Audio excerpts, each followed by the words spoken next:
One of the ideas that's strongly promoted by many advocates of a regenerative agriculture approach is that of tapping into your soil reserve minerals and reducing your input costs, reducing fertilizer costs. And this is a very important conversation for us to have in the present difficult macroeconomic conditions.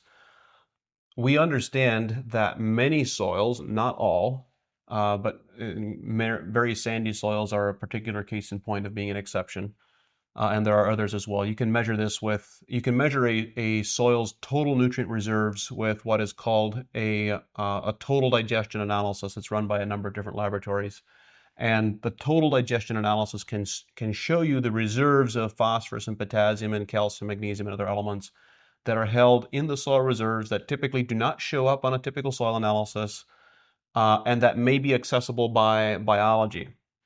So the proposal commonly has been that to reduce input costs, to reduce fertilizer applications, we will plant cover crops and have those cover crops, the microbiome of those cover crops, absorb nutrients, solubilize nutrients, and transfer those nutrients into the crop biomass. And then as that cover crop biomass gets cycled, we now have an increased availability of nutrients, particularly phosphorus and potassium and other elements as well, for the benefit of the following crop. And this is generally accurate. But there are a couple of potential challenges with it. One is that the amount of phosphorus and potassium released may not be adequate for the following crop that you're wanting to produce. And the other possibility is that in many cases, when soils have a history of strong pesticide use, a lot of historical glyphosate use in particular, there is a suppression. Even when you grow a cover crop, there isn't the dramatic immediate release of these nutrients that occurs if you grow cover crops over time. And so there is this understanding that there is this trajectory, this upward trajectory, that we get better and better nutrient release over a 3 to 5 year period as a result of continued cover crop applications. And that is in large part due to the recovery of the soil microbiome. So, and of course, in today's macroeconomic conditions, putting out a cover crop is still a lot less expensive than a fertilizer application in many cases. But putting out cover crops is also has its own set of challenges from a planting and timing perspective. And I'm a very strong advocate for using cover crops, just for the record, just to be clear. But the question that we should ask ourselves is, what can we do to produce this similar type of response, even in very difficult conditions? And when we want to experiment and try this approach on new soils that don't have a history of cover crop applications, but where we need a strong fertilizer and nutrient response immediately in this coming year. What is it that we can do quickly that has very strong economic benefits? And so to replicate what a cover crop can do with root exudates in releasing these soil nutrients, years ago, we developed a product called Rejuvenate that was developed initially. The initial purpose for developing it was as a residue digester to speed up residue decomposition for corn residue in particular.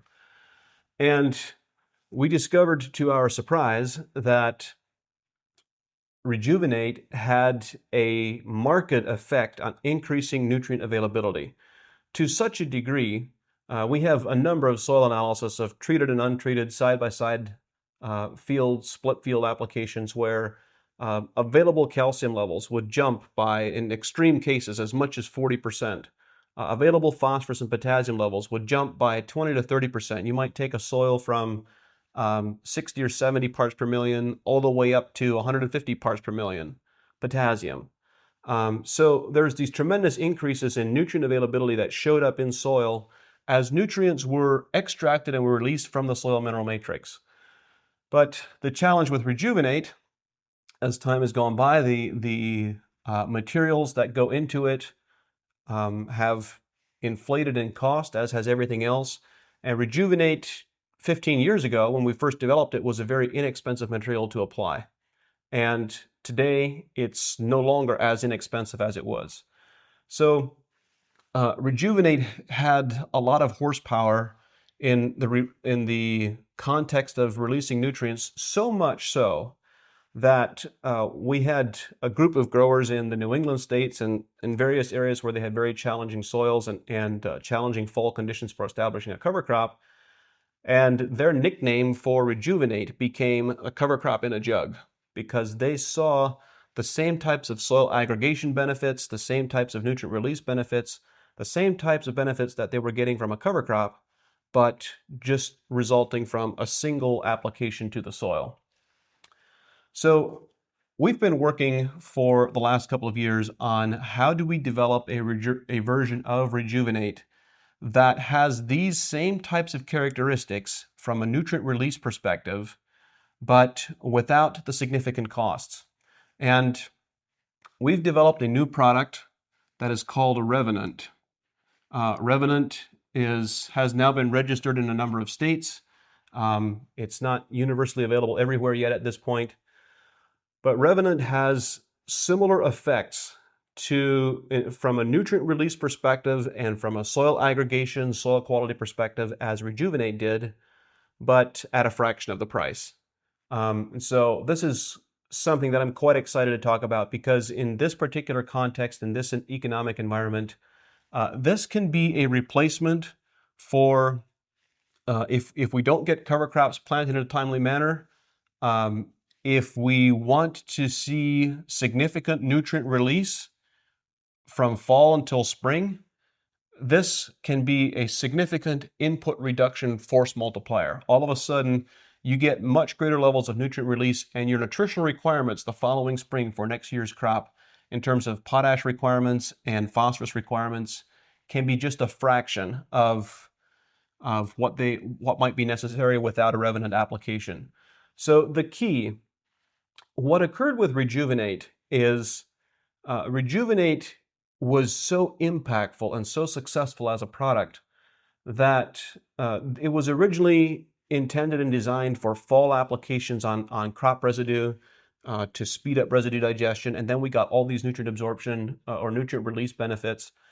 And the results were so remarkable that growers started applying Rejuvenate not just in the fall, but also in the spring in furrow as part of a starter solution or as a side dress solution. And it was also very effective there.